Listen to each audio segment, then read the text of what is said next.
자, 오늘은 본문 말씀을 가지고 따라하시겠습니다. 기쁘다 구주 오셨네. 기쁘다 구주 오셨네. 네, 기쁘다 구주 오셨네 라는 제목으로 하나님 말씀을 증거하겠습니다. 우리 옆 사람과 인사 나누겠습니다. 메리 크리스마스. 네, 메리 크리스마스. 네, 우리가 성탄절은 25일인데요. 오늘은 그 성탄을 감사하며 드리는 성탄 주일 예배입니다. 성탄은 하나님께서 우리를 너무나 사랑하셔서 우리를 구원하시기 위해 친히 하나님이 이 땅에 인간의 몸을 입고 오신 것을 성탄이라고 합니다.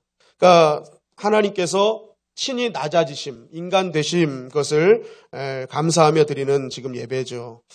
하나님께서 친히 인간의 몸을 입고 육신을 입고 이 땅에 오신 것, 이런 성탄이 왜 이렇게 중요한 것인가? 왜 육신의 몸을 입고 이 땅에 오셨어야만 하는가? 우리가 먼저 그것을 알아보고 시작하길 원합니다. 이것을 어떻게 하면 더 간단히 설명할 수 있을까 고민하다가 제가 그동안 살아왔던 경험 중에 이런 경험이 있었습니다. 여러분, 어항에 물고기 길러보신 적 있죠? 어항에 물고기 길러보신 적. 저는 어렸을 때, 우리 아이들 어렸을 때 유치원 다닐 때 물고기를 길러봤습니다. 애들이 하도 사자 그래가지고 어항을 사다가 이제 물고기를 기르는데, 저는 이 물고기요, 밥만 주면 사는 줄 알았어요. 밥만 주면 사는 줄 알고 밥만 잔뜩 사다 놨는데, 알고 봤더니 이 물고기를 하나 키우기는 너무너무 여러 가지 세심한 손길이 필요하더라는 거예요. 조명도 필요하죠. 온도계도 필요하죠. 모래도 필요하죠. 수초도 필요하죠. 돌도 놔줘야 되죠. 여과기도 놔줘야 되죠. 막 어마어마하게 물도 갈아줘야죠. 막 굉장히 많은 그런 세심함이 필요한 것이 물고기 키우는 것이었습니다. 그래서 잔뜩 밥만 사주고 그렇게 있다가 결국 많은 물고기들 니모처럼 풀어줘야 되는 막 그런 일들도 이렇게 벌어졌습니다. 근데 제가 이렇게 물고기를 이렇게 키우면서 제가 한번 깨달았습니다. 이 물고기를요, 이제 막 열심히 이렇게 살도록 다 이렇게 모든 환경을 잘 만들어주거든요. 그러면 이제 이 물고기가 더 잘 살기 위해서 어떻게 합니까? 이게 물도 갈아줘야 될 때가 있습니다. 그러면은 이 뜰채를 가지고 가서 이제 물고기를 이렇게 이제, 야, 너 좋은 물에서 더 살게 해주려고 가는 거야 하고 이렇게 갖고 가면요. 그때 물고기가요, 그 어떤 물고기도, 야, 내 주인이 나를 또 살려주려고 왔구나 해가지고 그 물고기가요, 나의 뜰채에 몸을 맡기는 물고기는 한 마리도 본 적이 없어요. 예, 모든 물고기가요, 내가 그 물고기 살려주러 왔는데도 다 수초에 숨고, 다 돌에 숨고, 다 집에 숨더라는 거예요. 다 숨어요, 다 숨어. 나타나질 않아요. 야, 내가 너희들 이거 물 갈아주러 왔어. 이거 빨리 나와 하면서 했는데도 그거 끌채 막 피해 다니냐고 정신이 없는 거예요. 제가 그때 깨달았습니다. 이게 얘네들이 결국 내 마음을 알아줄 수 있는 방법은 내가 들어가서 뻐끔뻐끔 해줘야 되는구나. 내가 뻐끔뻐끔 해야지 얘네들이 뻐끔뻐끔 할 거 아니에요. 그렇구나. 나 살려주러 왔구나. 근데 이 물고기가 전혀 알아듣질 못하는 거예요. 여러분, 마찬가지입니다. 하나님께서는 분명 우리를 살리시고 구원해 주시기 위해서 이 땅에 오신 거예요. 항상 우리에게 오셨어요.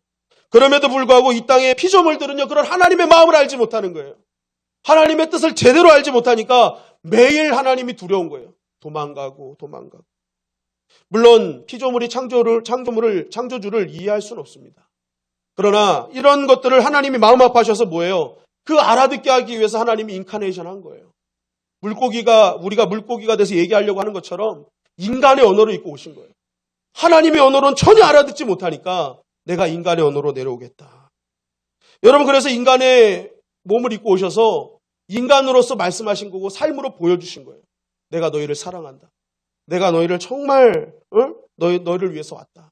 난 너희를 지켜주러 왔다. 그래서 뭐예요? 예수님이 그 삶으로 보여주시고 죽음으로 확증해 주신 것입니다.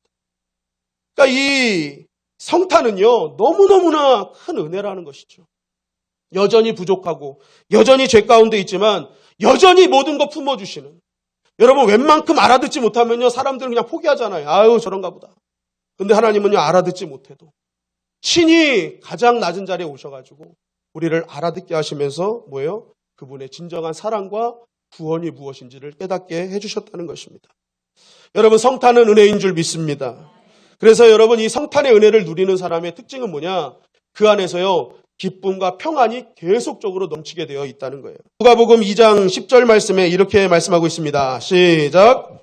천사가 이르되 무서워하지 말라. 보라, 내가 온 백성에게 미칠 큰 기쁨의 좋은 소식을 너희에게 전하노라. 천사가 이르되, 여러분, 천사가 딱 나타났으면 여러분 무서울까요? 여러분, 천사가요, 영적인 존재가 내 앞에 딱 나타나면 막 기쁠 것 같죠? 엄청 무섭습니다. 저는 경험해봐서 아는 게 아니라 그냥 무서울 것 같아요, 진짜. 날개 달린 게 하고 다 눈앞에 있으면요, 얼마나 무서울까요? 근데 이제 무서워하지 말래요. 나 이거 무서워. 너 지금 내가 내 앞에 나타나는 거 무서워하지 마라.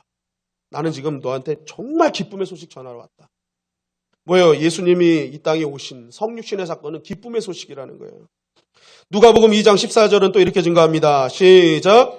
지극히 높은 곳에서는 하나님께 영광이요 땅에서는 하나님이 기뻐하신 사람들 중에 평화로다. 네, 하니라. 그것은 기뻐함과 동시에 뭐예요? 평화의 소식이라는 거예요.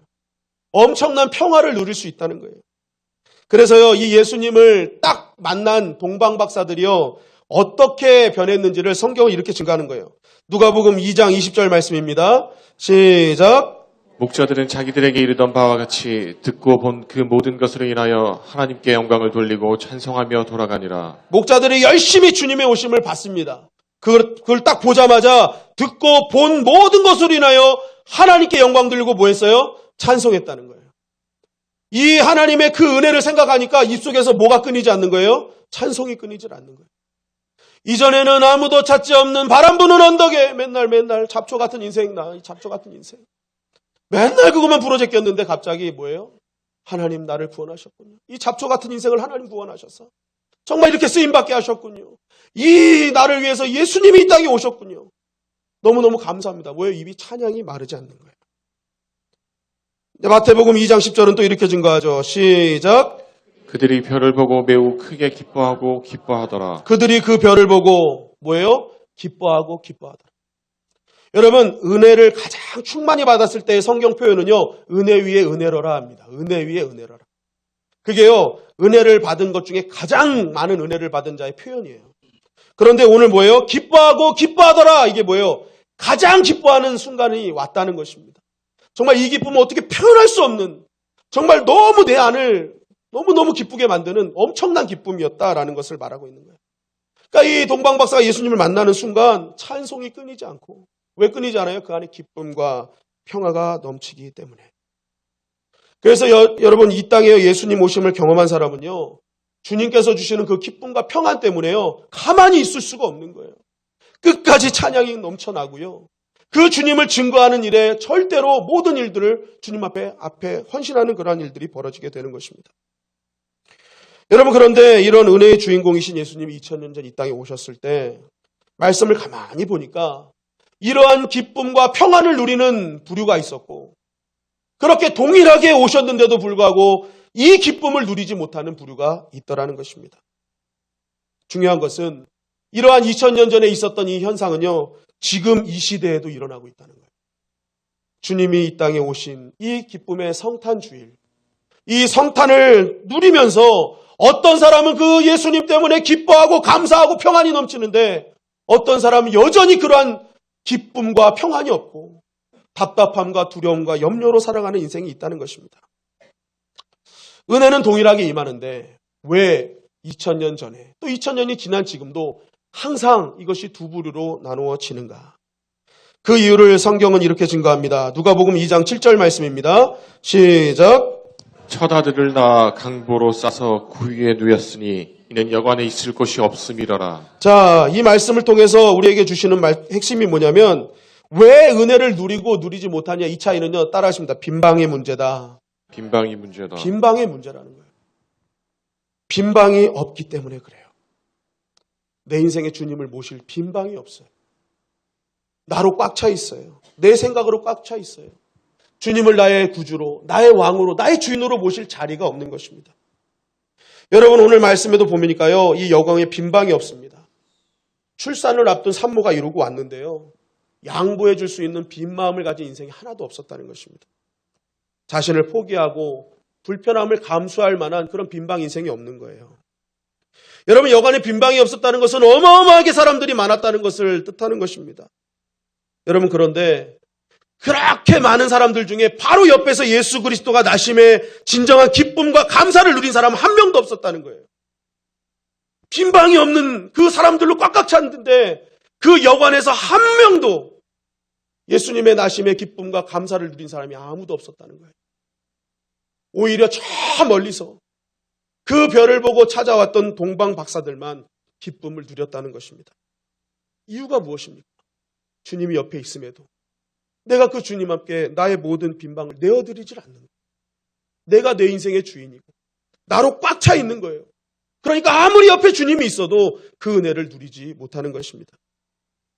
여러분, 오늘날도 마찬가지예요. 우리가 왜 예수 그리스도라는 기쁨과 평안을 누리지 못할까요? 내 안에 빈방이 없습니다. 예수님께 내어줄 방이 없는 거예요. 내가 주인 돼서, 내가 주로, 내가 왕으로 살아가는 인생. 예수님이 그리스도임을 알겠어요. 그런데 주인으로는 모시지 않는 거예요. 여러분, 이 땅에 이 말씀에도 보면요, 메시아가 오실 것은요 다 알고 있었습니다. 이 동방 박사들도 알고 있었고요, 마리아도 알고 있었어요.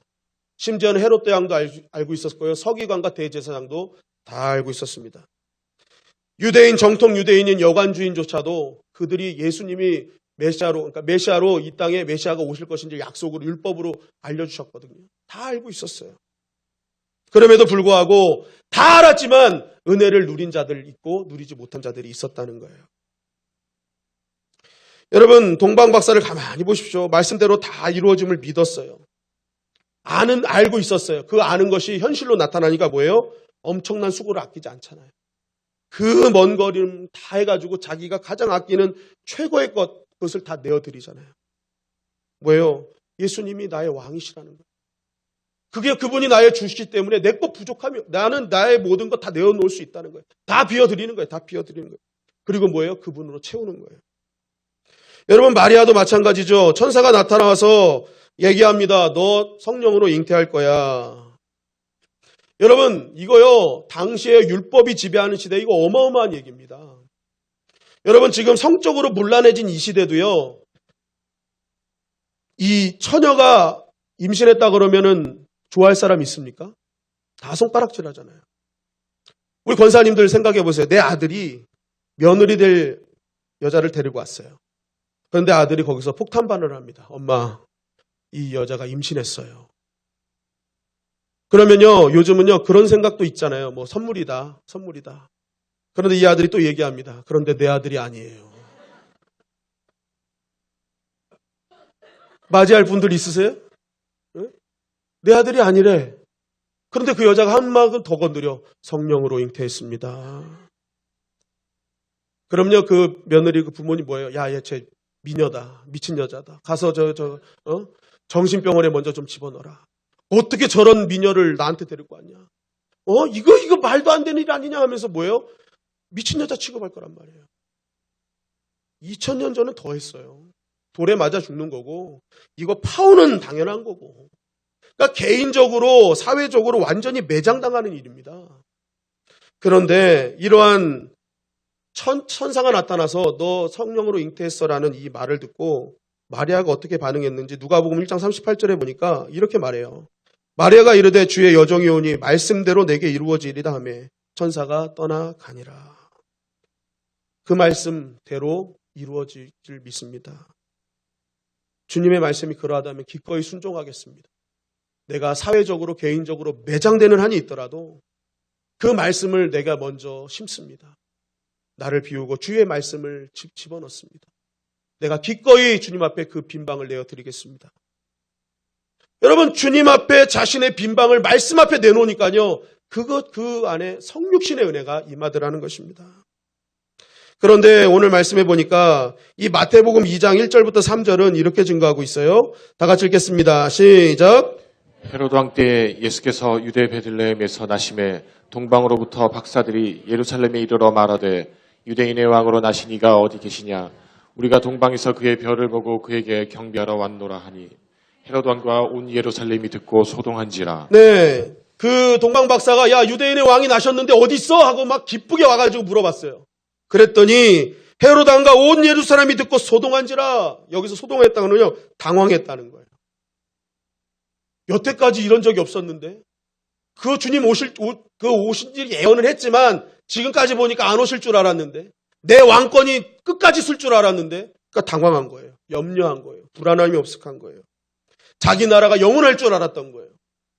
그래서 이제 이 왕이요 말하는 거예요. 마태복음 2장 4절. 야, 그 유대인의 왕이 어디서 나? 물어봤더니 이 대제사장과 서기관들이 얘기하는 거예요. 베들레헴에서 난다. 베들레헴에서 나올 것이다. 그러니까 동방박사들은 이 얘기를 듣고 그렇구나 베들레헴이구나 하고 막 떠나는 거예요. 그런데요, 이것을 똑같이 알았던 헤롯 대왕과 대제사장과 서기관들은요, 아는데 안 가요. 아는데 안 가. 이들은 이 동방박사는 아니까 가요. 왜요? 자신을 비웠거든. 그분이 나의 주님이시거든. 그러니까 그냥 어떤 희생을 치러도 가는 거예요. 그런데요, 헤롯 대왕과 이 백성 서기관들과 대제사장은 안 가요. 안 가. 왜 그렇습니까? 자신의 선입견이 꽉 차 있는 거예요. 자신의 생각으로 들어차 있는 거예요. 여러분, 당시 유대 지도자였던 나다니엘이요, 이렇게 얘기합니다. 요한복음 1장 45절 46절 말씀입니다. 시작. 빌립이 나다나엘을 찾아 이르되 모세가 율법에 기록하였고 여러 선지자가 기록한 그 일을 우리가 만났으니 요셉의 아들 나사렛 예수니라. 나다나엘이 이르되 나사렛에서는 무슨 선한 것이 날 수 있느냐. 나다니엘은 사내들인 공의원이었습니다. 아주 유대 종교 지도자였어요. 인정받는 지도자. 그런데 이 빌립이요, 야 드디어 메시아 만났어 했더니 이 나다니엘이 그럽니다. 야 무슨 나사렛에서 선한 것이 나와 라는 거예요. 이 나사렛은 그냥 우리가 이렇게 생각합니다. 못 사는 동네, 수준이 낮은 동네, 당시에 굉장히 수준 낮은 동네라고 보시면 돼요. 인정 못 받는 동네. 야 그런 데서 무슨 메시아가 나와? 그 말도 안 되는 얘기하지 마 이러는 거예요. 예이 그럴 수 없어. 왜냐하면 이때 당시 유대 지도자들은 메시아는요, 로마를 뒤엎을 어떤 정치적 메시아를 상징하고 있었어요. 생각하고 있었어요. 그럼 뭔가 화려하게 오실 줄 알았던 거예요. 막 빵빠바방 막 이러면서 그냥 하늘에 구름 타고 내려오실 줄 알았던 거예요. 근데 이제 이들이 뭐예요? 이들의 그런 편협된 선입관이 가득 차 있으니까 나사렛에서 태어났다는 걸 믿지 않는 거예요. 여러분, 그런데 예수님은요, 나사렛보다 더 천한 구유에서 태어나셨다는 것이죠. 여러분, 그런 구유에 태어나신, 그 천한 자리에 태어나신 이 예수 그리스도를 그들이 믿을까요? 그들은 그런 선입견 때문에, 자기 생각 때문에 받아들이질 않는 거예요. 빈방이 없는 인생인 거예요. 여러분, 예수님께서 왜 구유에 나셨습니까? 그것은요, 가장 높은 자리에서 가장 천한 자리로 오신 거거든요. 여러분, 그것은 희생을 뜻하는 거예요, 희생. 여러분, 희생은 반드시 사랑이 동반되는 것입니다. 사랑하면 희생하게 되어 있는 거예요. 여러분, 사랑하는데 희생 없으면 그거 사랑 아닙니다. 사랑은요, 반드시 나를 희생하게 되어 있어요. 하나님으로서 인간이 오신 거, 이거 엄청난 희생 아니에요. 하나님이 인간이 되신 거. 여러분, 예를 들어서 내가 100평에 살다가 33평으로 내려갔어요. 100평에 안 살아보셔가지고 감동이 없으시잖아요. 그죠? 저도 안 살아봤는데. 어쨌든 100평에 살다가 33평으로 내려가면요, 너무 힘들 거예요. 그 짐이 어디 들어갈 거예요. 여러분, 그런데 만약에 내가 하나님 나라를 위해서 그래 내가 100평 포기하고 내가 33평으로 갈 거야. 나머지는 하나님 나라를 위해 쓸 거야. 이거는요, 하나님 너무 사랑하기 때문에 자신을 뭐 한 거예요? 희생한 거예요. 여러분, 그래서요, 하나님도 뭐예요? 우리를 사랑하시기 때문에 희생함으로 가장 높은 곳에서 가장 낮은 자리로 내려오신 거예요. 마찬가지로 우리도 하나님을 사랑하면요, 우리는 반드시 희생의 자리로 나아가게 되어 있다는 거예요. 말은 사랑하는데 내가 희생하지 않으면 사랑하지 않는 거라니까요. 그런데 오늘 이 하나님이 뭐예요? 그 구유에 나셨다는 건요, 편협된 생각으로 생각할 게 아니라 뭐예요? 나를 사랑하시는구나. 정말 그러한 마음으로 우리가 받았어야 되는 것입니다. 그리고 뭐예요? 가장 비천한 자리에 태어나신 것은요, 어떤 비천한 인생일지라도 예수 그리스도를 믿으면 다 구원을 얻을 수 있다는 표적이었다는 것입니다. 여러분, 지금 이 시간에 엄청난 비천함 가운데, 상실감 가운데 고통하시는 분은 있습니까? 예수님 붙잡으시기를 주님의 이름으로 간절히 축원합니다. 그분은 어떤 비천한 자리도 다 이해하셔요. 왜요? 가장 비천한 자리에서 태어나셨기 때문에. 그런데 오늘 이 말씀에 보니까 이러한 이 예수님의 그 은혜를 깨닫지 못하는 사람들, 자기 생각으로 가득 차 있는 사람들, 빈방 내어드리지 않는 사람들, 희생이 없는 사람들은요, 자기가 주인 되는 거예요. 그러니까 뭐예요? 그 은혜를 누리지 못하는 것입니다. 여러분, 성경에서 이렇게 자기로 꽉 찬 인생을요, 어린 신앙이라고 얘기를 하죠. 고린도전서 13장 11절 말씀 이렇게 증거합니다. 시작. 내가 어렸을 때에는 말하는 것이 어린아이와 같고 깨닫는 것이 어린아이와 같고 생각하는 것이 어린아이와 같다가 장성한 사람이 되어서는 어린아이의 일을 버렸노라. 신앙생활은요, 어릴 때가 있고 장성할 때가 있습니다. 그런데 이 어릴 때의 신앙의 모습은 장성하면 다 버리게 되어 있어요. 그런데 이 장성하는 기준이 뭐예요? 어릴 때부터 장성해질 수 있는 그 기준은 은혜 받았냐 안 받았냐의 차이인 거예요. 은혜 받으면 어릴 때 모습을 버리고 장성한 자가 될 수 있다는 것입니다. 근데 왜 은혜를 받지 못하면 어린아이일까요? 어린아이의 특성이 그렇기 때문에 그래요. 어린아이의 특성은요, 항상 자기중심입니다. 자기중심이에요. 제가 애를 키우면서요, 이 아이가요, 젖을 먹고 싶을 때 한 번도 엄마의 사정을 알아준 적이 한 번도 없어요. 엄마가 오늘 사역하고 피곤하게 왔구나. 내가 엄마 피곤하게 하면 안 되지. 그러니까 내일 우리 엄마한테 밥 달라고 해야지. 그리고 하루를 참는 아기를 본 적이 없어요. 그러니까 어린아이는요, 항상 자기중심적이에요. 그러니까 은혜를 받지 못하면요, 항상 뭐예요? 자기중심이라는 거예요. 자기중심. 빈방 없는 인생. 내가 주인 되는 삶. 여러분, 그래서요, 교회의 문제는요, 이게 그 사람이 악해서 벌어지는 일이 아닙니다. 아직 은혜 받지 못해서 성숙하지 못하기 때문에 벌어지는 거예요. 성숙해져서 좀 어른같이 장성한 사람이 되면요, 은혜 받은 사람은요, 문제가 될 게 없어요. 근데 은혜를 못 받으니까 이게 계속 장성해지지 못하는 거예요. 그러니까 뭐예요? 항상 내가 먼저 집중받아야 되고 내가 하는 일이 최고라만 생각하는 거예요. 내가 하는 일만. 그러니까 주변을 생각하지 않아요. 그래서 이런 사람들이 리더가 되면 주변이 피곤해지는 것입니다. 주변을 생각하지 않기 때문에. 여러분, 내가 아무리 갖고 있는 그 능력, 지식, 그거 대단할지라도 하나님 앞에는 아무것도 아니라는 거예요. 오늘 로마 황제가요, 1, 2절에 보니까, 야, 천하로 다 명령하는 거예요. 야, 다 오적하러 다 인구조사할 거야. 다 내 말에 순종해. 하니까 온 백성이요, 그 로마 황제의 말에 다 순종하는 거예요. 다 토록하러 가는 거예요. 그래서 베들레헴이 고향이었던 요셉이요, 그 예수님 아버지 요셉이요, 그 호적하러 베들레헴 가요. 그런데 보세요. 미가서 5장 2절에 어디서 예수님이 태어날 거라고 구약에 예언되어 있어요? 베들레헴에서 태어날 거라고 예언되어 있어요. 베들레헴에서 나실 것이다. 그럼 한번 보세요. 이때에 로마 황제는요, 자기가 명령한 대로 자기의 힘으로 세상을 돌린다고 생각을 했어요. 온 천하에 명령한 거잖아요. 온 천하에 호적하라. 로마 황제는 자기가 모든 힘, 내 힘이 최고인 거라고 생각을 한 거예요. 그런데 보세요. 로마 황제는 자기가 세상의 중심인 줄 알았는데요. 실제적으로는 하나님의 말씀대로 진행되고 있었던 거예요.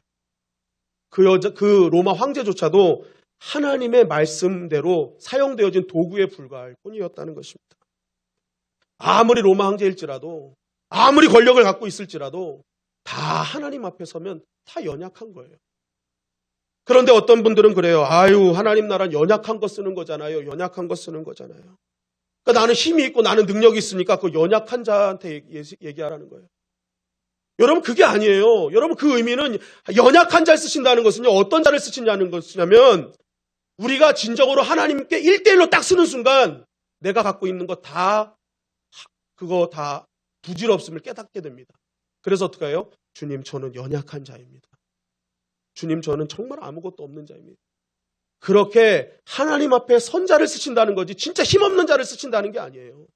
세상에서는 힘 있는 자예요. 그러나 하나님 앞에 1대1로 쓰면 자신의 그러한 힘이요, 부질없음을 깨닫고 나는 연약한 자입니다 고백하는 거예요. 그래서 그런 의미의 연약한 자지, 진짜 연약한 자, 힘없는 사람이 전 연약합니다 그러면요, 그거는요 사실이에요. 그냥 사실이에요. 연약한 사람이 연약하다고 하는데 그건 사실이지. 그런데 힘이 있는데도 주님 앞에 섰을 때 난 연약합니다 하면 하나님이 그것을 보시고 그래, 내가 널 사용할게. 왜요? 그게 하나님을 인정하는 거니까. 여러분, 저는 조교 출신이잖아요. 조교 출신인데 군대 가서요, 이제 뭔가를 필요하면은요, 막 이제 훈련병 중에 찾아요. 야! 건축가 나온 사람 나와. 그것도 명문대 출신 쪽으로 나와. 야, 미대 나와. 명문대 출신 미대 나와. 그걸 딱 부르면 뭐 시키는 줄 아세요? 야, 체육과 나와, 체육과. 그러면 건축가는요, 계집 만들고 있고, 미대는요, 족구 라인 그리고 있는 거예요. 체육가는요, 땅 파고 있어요. 묵구덩이 파는 거예요. 묵구덩이 파는 거예요. 여러분, 아무리 명문대 나와도요, 계급 앞에서 꼼짝 못 하는 거예요. 내가 군대 가서 그랬어요. 아무리 좋은 거 나와도 소용이 없구나. 여기는 뭐 그냥 명문대 건축가 나와도 계집 만들고 있는 거예요. 계집 만들고 있는 거예요. 다 재가지고 막 계집 만드는 거예요. 그래도 그냥 만드는 것보단 낫대요. 건축가 나온 사람이.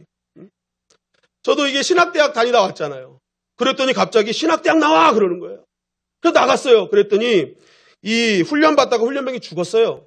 근데 그 훈련병 아버지가 부검을 요청한다고 한 거예요. 그래가지고 이제 국가수에서 나와가지고 이제 부검을 하는데 들어가서 이제 참관인이 있어야 된다는 거예요. 그러면 의대생을 불러야지 왜 신학과를 불러요? 근데 이 신학가를 불러서 갔는데 이제 왜 나를 불렀는지, 신학가를 불렀는지 알게 됐어요. 그 두 명이 갔는데 한 명은 병장이고 한 명은 제 일병이었어요. 그런데 이 병장은 절대 못 들어가겠다는 거예요. 어떻게 사람을 그 부검하는데 그걸 보고 있냐는 거예요. 그래가지고 이 간부들이요, 소주 한 병을 준 거예요. 너 빨리 먹어라. 그러니까 막 들이켜 마시는 거예요. 저에게도 줬는데 아예 저는 신학과 다닙니다. 그래서 안 먹고 들어갔어요. 그런데요, 이 병장은요, 한 10분 지나니까 구토하면서 나가버렸어요. 근데 저는 끝까지 다 봤어요. 끝까지 다 봤어요. 저는요, 여러분 부검 보신 적 있으세요? 아마 이런 경험은요, 많이 못했을 거예요.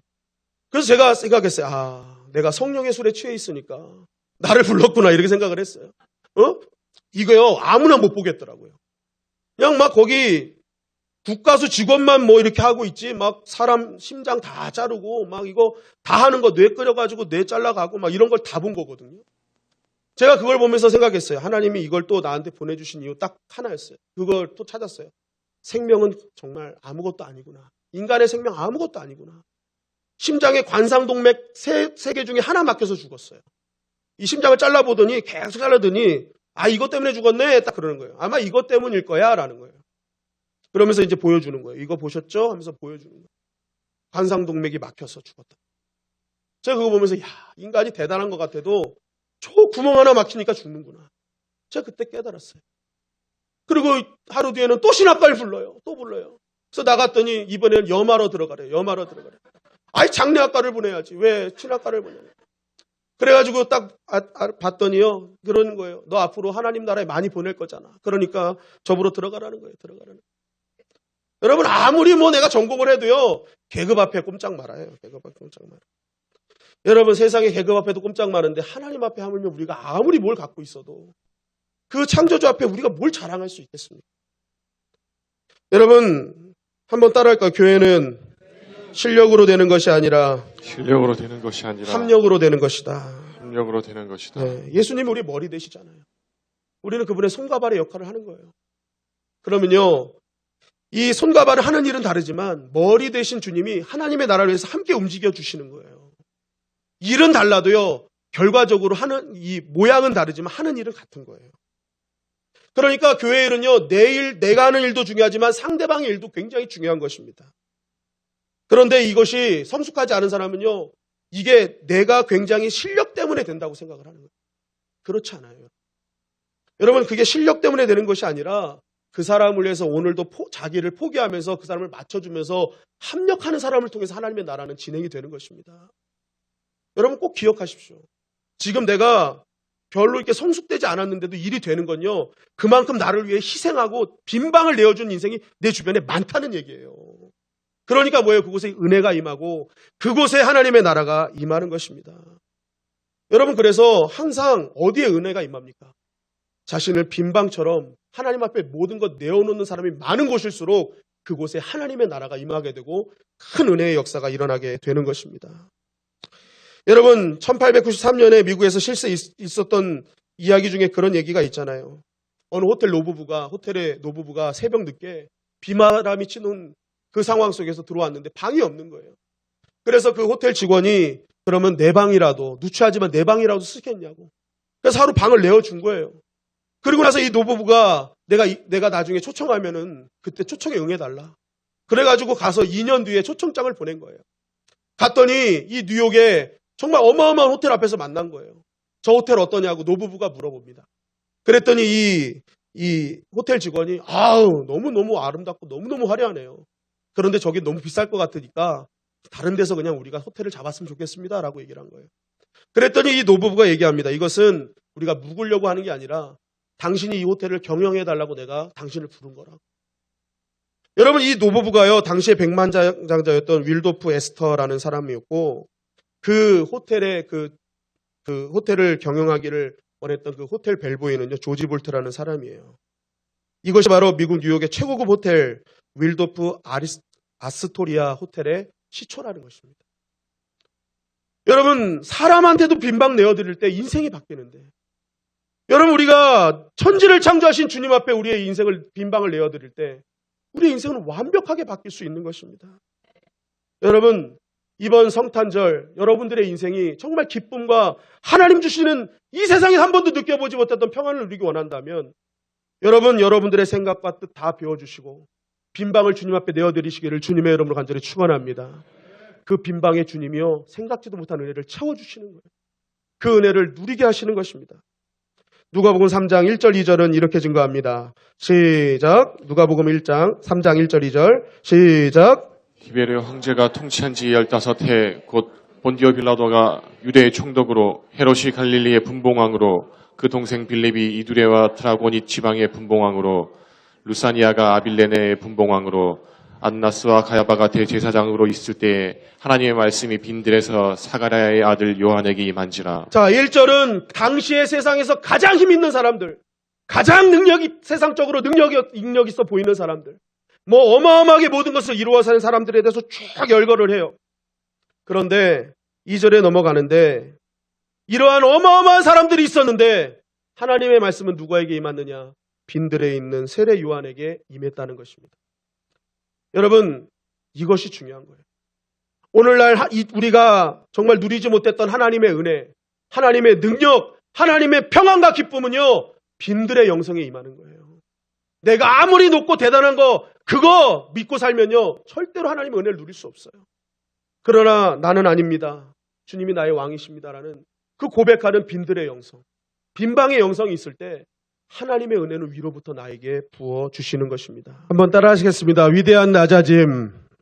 네, 여러분 낮아지는 거, 여러분들 빈방 내어드리는 거, 여러분을 포기한다는 거 쉽지 않다는 거 압니다. 그러나 성경은 그것을 위대한 낮아짐이라고 얘기하고 있어요. 주님이 낮아짐으로 오셨기에 그분의 뜻을 이루셨고 우리는 구원을 얻을 수 있었습니다.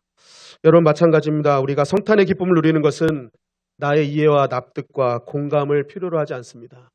그분이 진정한 나의 구원자이심을 믿고 이 동방바사처럼 마리아처럼 그것을 아는 것으로 끝나지 않고 행함으로 그분이 나의 구주임을 고백하고 나의 모든 것을 희생하며 내어드릴 때 비로소 진정한 성탄의 기쁨을 우리가 누릴 수 있는 것입니다. 여러분 이번 한 주 주님 앞에 그 모든 것 다 내어놓기를 주님의 이름을 간절히 축원합니다. 빈방 내어드릴 때 그 빈 곳에 채워주시는 하나님의 크신 은혜와 기쁨과 평안을 누리는 한 주가 될 것입니다.